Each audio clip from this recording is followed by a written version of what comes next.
And I don't know how I could feel this way. And I don't know if it's you or the time of day that's making me strange.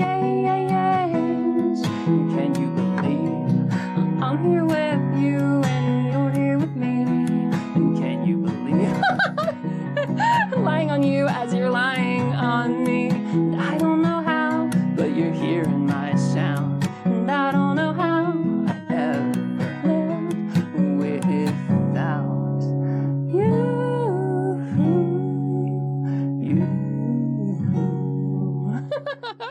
Well, that certainly struck a chord. I think I accidentally rented the knockoff Lizzie McGuire movie. I was expecting Hilary Duff to duet with herself, not Paolo.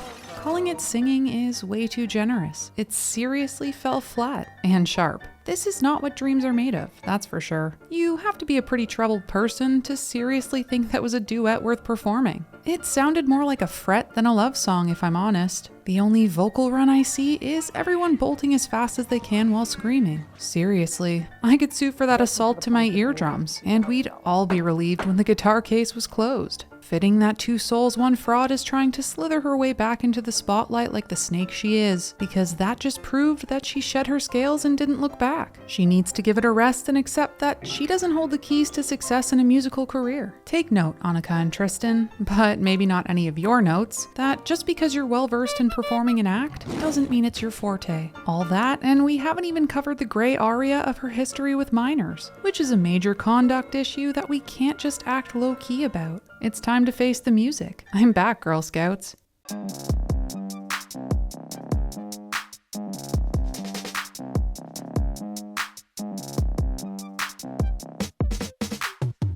Hey Girl Scout, what's shakin'? How have you been? I personally have been pretty alright since the last time we hung out here on the channel so long ago. Focused on my health and just getting off of social media to spend time in the real world. Feeding my soul. My one soul, for the record. Question for you. If you had two souls, would you need twice as much to eat in order to feel satisfied? And to take it a step further, what about if you not only have two souls, but each soul thinks the other's a snack?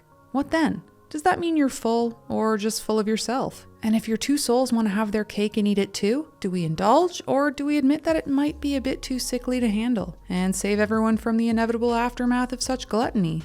Evidently, Miss Jessie and James chose the latter, and no amount of bleach is gonna clean up this mess. Yep, TwoSoulsOneBod is back, and so am I. After Jessie and James blasted off on social media and left us on a cliffhanger, her reprise with that Lavender Town-esque melody certainly had me team rocketing back to the channel, ready to catch you all up on this legendary Pokemon. Honestly, I figured we'd seen the last of her, but here we are again. She's been off the radar for a bit, probably banking on the hope that everyone would just forget about her Pokemon spin-off until she was nothing but some lost media. Unfortunately for her, while my soul is full, I've still got an appetite for some juicy content to feed the need for a bit of snark. I hope you guys are hungry. Enough chit-chat, let's just jump right into things. Annika came into this body when Tristan was 22 years old. That's correct. I was 22 years old, and then Annika entered my body through a process, and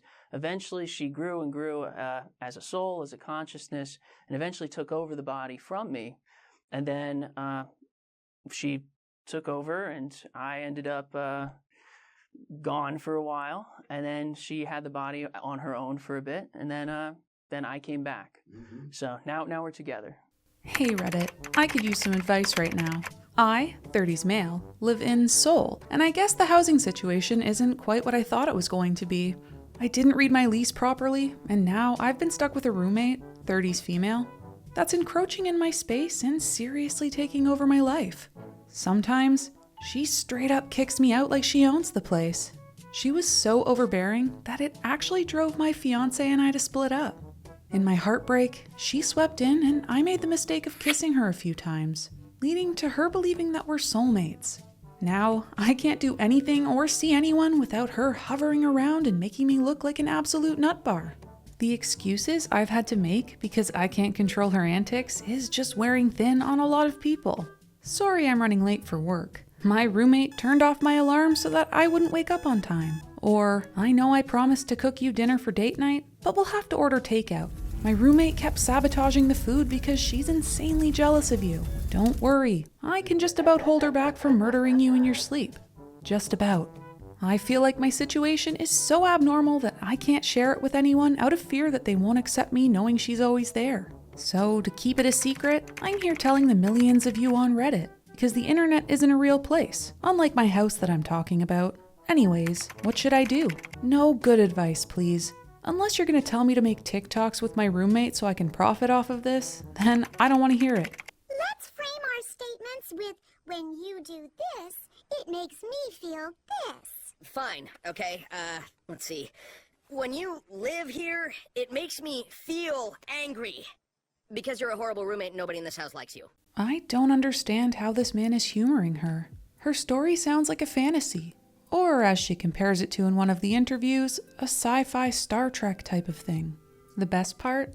Constantly, she claims to be a scientist, refers to this two souls phenomena in a scientific way, and then admits that she dropped out of college because she felt like she could do science better on her own. So did you have formal education? No, I ended up not going to college. I went to college for one semester and then ended up dropping out because I realized that I could pursue that they weren't teaching me in school at the time, because you have to remember this is like the early 2000s.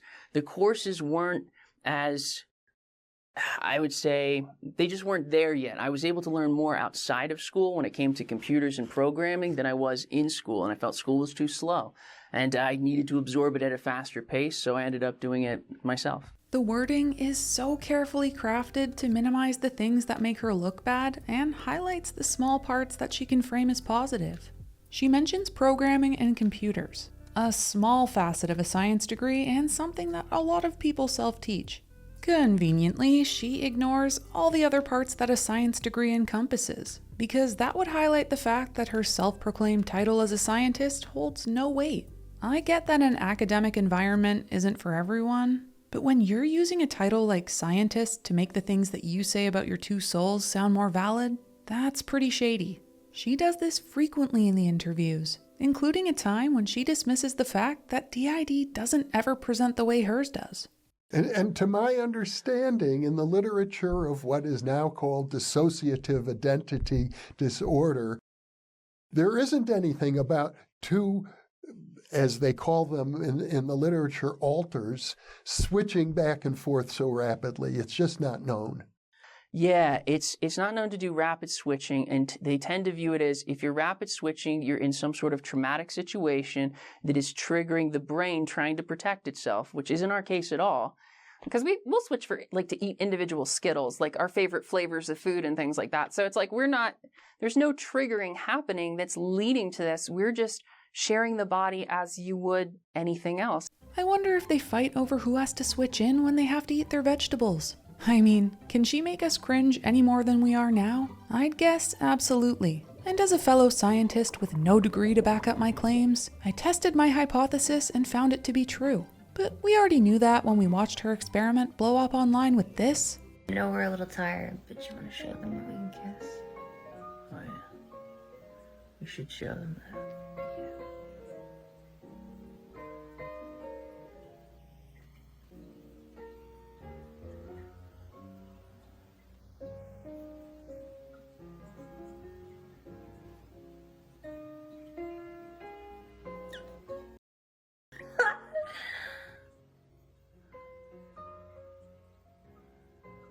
Do it again.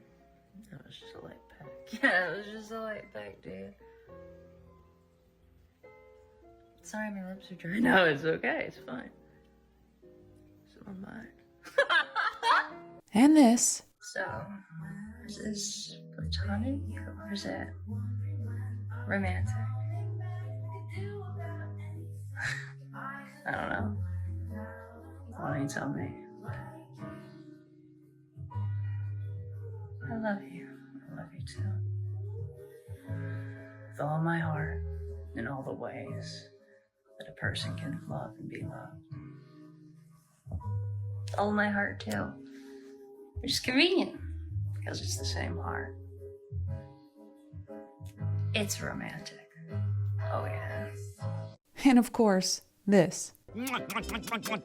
Just kidding. SpongeBob is actually supposed to be content aimed at children. Now you've come to terms Yes. with it, and Yes. you're happy. Yeah, we're unbelievably happy. We love our life together. We wake up every morning, and you know, it's wonderful to wake up with her. It's wonderful to wake up with each other, and we do everything together. It's a little hard going out in society because society, you know, we have to hide this. We can't go to a restaurant and sit down and have a meal together. We'd love to sit down, you know, and have a meal together and share a drink and talk, but we just can't do it. So just because society isn't there yet. Oh yeah, totally. Society needs to get on board with this new norm where you're out at a nice restaurant, giving the waiter your main course option, and then, with zero hesitation, you turn to the empty chair across from you and say, "Babe, Tristan, what are you feeling tonight? A steak? Maybe something lighter?" And the poor waiter, standing there with a look that screams, "Is this some kind of prank? Do I take the 2 orders now? Should I bring the extra plate for the invisible love of your life? Or the most realistic, am I going to get tipped extra for serving more than one customer?" People talk about self-love all the time. This is just taking it up a notch, right? Who needs awkward small talk with a date when you can just enjoy the company of yourself? It makes splitting the bill a little bit easier. I just wonder if the soul who isn't in the body can still pull a "gotta go to the bathroom" and just stand you up. Hey, if they do, more nachos for you, I think. You're a good soul, Tristan. Feed me! You can talk? That's right! And we're gonna Go to Olive Garden. All right! Unlimited breadsticks. No, we should not normalize this, because this is not normal. She is welcome to do whatever she wants. But if she's going to speak to herself in 2 different voices in a romantic, loving way, maybe even sharing one of those painfully cringy kisses with herself, people can think whatever they want. She knows this, because if she's claiming to have to hide this in real life, she's at least semi-aware that cosplaying as your own Jekyll and Hyde is only cool in that Arthur musical episode. But clearly, she isn't the brain here. We can all see right through the self-victimizing pity-me act that she's putting on. It's glaringly obvious to everyone watching that she's fine with playing it up for the camera, making TikToks for millions to see, doing hours of interviewing, as long as it comes with a big fat check and a viral video or 2. Guess having fun isn't hard when you can play the ableist card. We can look off, and the nice thing about, like, for example, like if I'm turning this way and I'm looking towards her, I'm actually looking into her eyes, but we're both over top of each other. So we can look into each other's eyes by looking at the same point in space, because we're both there and we're both in the eyeballs, so we can see each other. And it's actually much easier to communicate with each other when we're actually looking into each other's eyes. So according to her, these 2 alters can see each other at all times. Constant eye contact. Even when one of them is invisible to the rest of us mere mortals, they're still having that little staring contest. I wonder if that gets annoying when they have an argument or one of them has explosive diarrhea. And so I can see him. So like visually, he's over there right now. Now, what he's really doing is he's kind of making me hi. He's making me hallucinate a little bit. So he's like going into the mind's eye and projecting that outwards. So I know he's in a part of the brain that deals with that. So I know he may not be like physically there, and that he's lowered his presence in all the other areas of the brain, and he's just focusing on constructing himself there. Think that's romantic? Well, listen to this. We cuddle. She'll take an arm, I'll take an arm, and then we'll hold each other, and we'll just lay in bed. And it's no different than we've both had partners. It's no different than laying there with a partner. A true Disney classic. If you close your eyes and listen, you can imagine Rapunzel and Flynn by a campfire, having a deep conversation. Because that's basically what's happening here. Except when we have our eyes open watching it, we just wrongly assume it's one person totally obsessed with their own reflection. But no. In her world, which is totally reality, it's 2 lovebirds sharing romantic gazes. And seeing as we all grew up on Disney, shouldn't this make us all feel warm inside? It's just too bad that before they came back online, they didn't get the memo that sequels never do as well as the originals. Probably would have been best to stick to being a one-hit wonder. Which, honestly, should also be said about other singing duo sequels that came out this year. I know. I'm such a joker. I'm only staying long enough to collect what's mine. Well, I can't say I've ever heard of an altar being formed non-traumatically to act as a love companion for another altar to date. At least not off of endogenic DID Tumblr. Altars form from trauma, and having such a serious disorder is not some quirky fun mix of your favorite characters in your head following the plot of some love conquers all Hallmark movie. I don't see anything adorable or love-inspiring about pretending to have a disorder that makes someone's life a living hell, especially in this way, where it's framed as a lucky and amazing opportunity that she was given.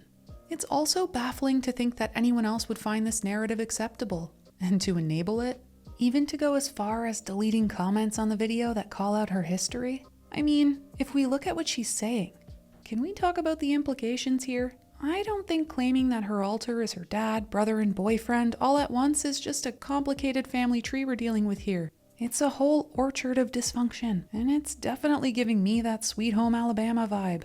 You're fired. But, Pa, you can't fire me. You're lucky you're my brother, too, or I'd kill you. Now, I'm sure some of you might have forgotten about some of her more problematic issues, so here's a little reminder that this person really doesn't seem to have a sense of accountability in her nature. Specifically, I'm referring to her 18+ content she exposed to minors, as well as the inappropriate things that happened on her Discord server. My question is, if you said before that you're unsure that if you said something during your work that led to the Discord, if you're so unsure, then why isn't that your number one priority to shut everything down now, since there are minors in the server? Because we just literally heard about it 5 minutes ago. And yeah, that's the first time.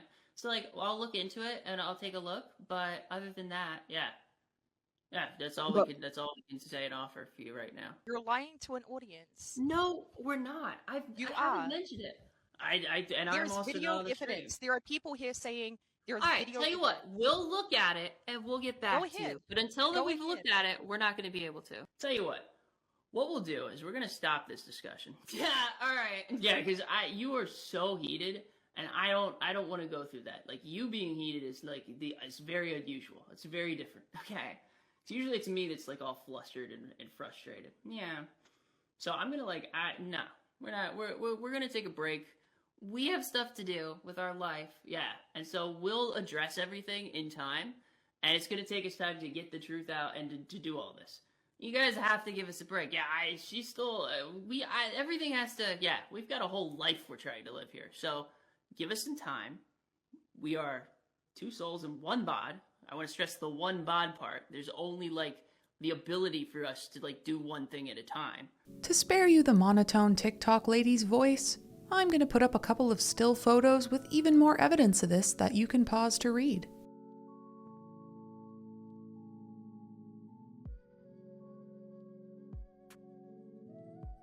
All of that, and they still have the nerve to make a vague comment on their haters, as though people have no reason to critique them.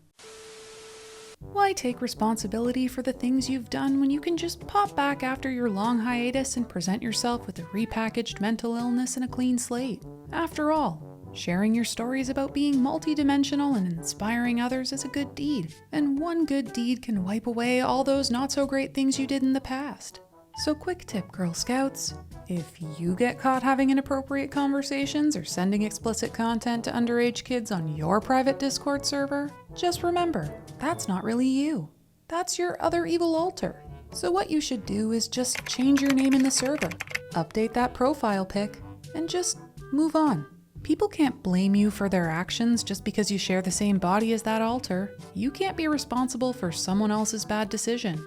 All you gotta say is, they're not fronting anymore, so no one can punish them, because now it's me, and I'm innocent. That's how that works, right? I'm you. Tristan. And this is your Discord server. I found this Discord server. Some drama. And if that's the case, this must be your Drama.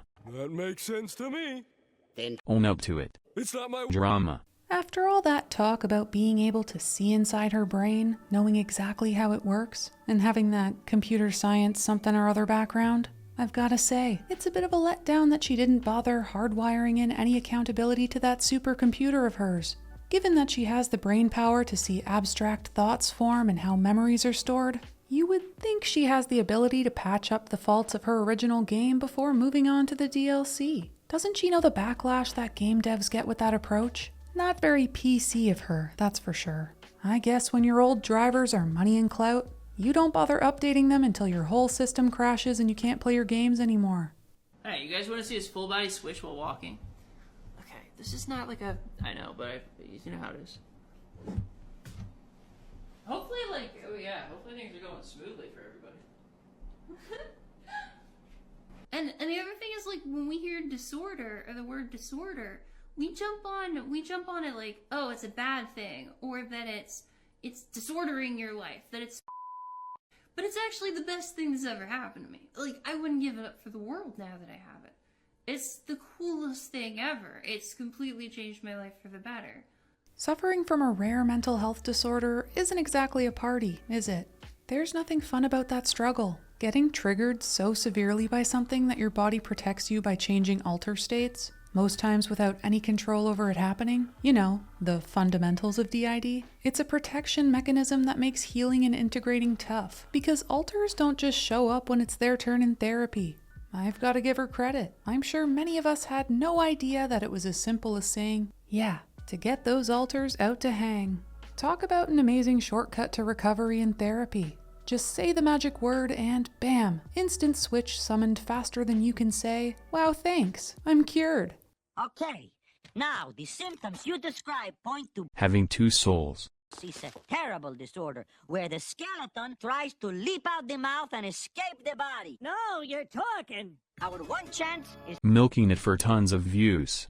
I'll need a golf cart motor with a 1,000-volt capacitor. Stat! In all seriousness, it's practically a party trick for her, skipping over the actual struggles, like disorientation, memory gaps, and the constant confusion that people with DID really face every day. Obviously, those things aren't as fun to absorb as personality traits than the, oh, I can communicate with other people in my head aspect. But it's not supposed to be any fun. That's the point. If you've been receiving therapy for years and suffering for a long time, I can imagine it's hard not to get riled up watching clout chasers on social media treat it like it's a quirky personality trait. I mean, if TwoSoulsOneBod thinks being an advocate just means tossing around labels and turning serious issues into a fun game, that's not only embarrassing, but also a blatant misrepresentation of what DID really is. And it's all while claiming to support a community that she doesn't actually belong to. Jessie, she lost her job. Well, I mean, like, I could still do it, but, like, yeah, but you're getting harassed now. Yeah. So what are we going on about? Oh, yeah. Yeah, we're gonna have, like, a donate button or, like, a Patreon. Yeah, because we'd really like to do this. Like, it's already exploded into a full-time job. Yeah, just the community and, like, just the everything. I know. It's been a wild ride. Yeah. But I think people would like it, especially like, hey, wait, let me ask you guys, because this is an idea we'd like to run by you. Yeah. Let us know what you think. What do you guys think about ASMR? Well, they might like that. Yeah, a lot of people said like, wow, you guys have nice voices. Well, you. No, dude, you too. I don't know. Look, sometimes I feel like I can't even get my full voice out because like I take up too much RAM in the. Yeah, sometimes like I know, I wish there was more pattern there, but it's just not happening sometimes. It's seriously frustrating to see someone slap DID-related tags on their videos while openly admitting that they don't have a DID diagnosis, they aren't getting any treatment, and they have zero plans to seek help because they love their life. It's clear that TwoSoulsOneBod is trying to elevate herself by fitting in while also being the unique snowflake in the community. What's the point in faking if you can't be the most fake and special of them all? And those people showering her with praise for her stories in the Jeffrey Mishlove videos probably have no clue about her not-so-great past, because she dazzles them with her one-sided tales while conveniently ignoring all the shady stuff that reveals who she really is. I mean, she does such a good job that the guy interviewing her actually deletes comments that point out her real history. In my opinion, everything that she's doing goes beyond faking a mental disorder.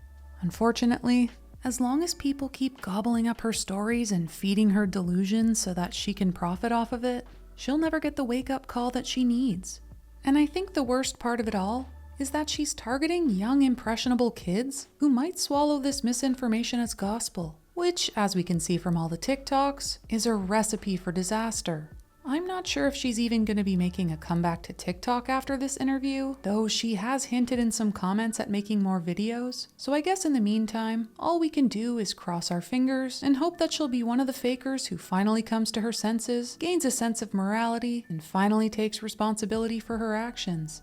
What do you guys think? If you agree with me on this and want to help spread the word, then don't forget to like, comment, subscribe, watch to the end, smash the bell, whatever floats your boat. The algorithm loves it as much as fake DID kids love making up anime alters. It's nice to be back. It feels like ages since we last connected, and I've missed sharing thoughts like this with you guys. I've got lots of good content in store for you, so be sure to follow me on socials to be notified when I upload. That way we can discuss it in the comments together. And that's all from me. Hope you all have an amazing day, and I shall see you all in the next video. Peace out, Girl Scouts. Thanks for watching.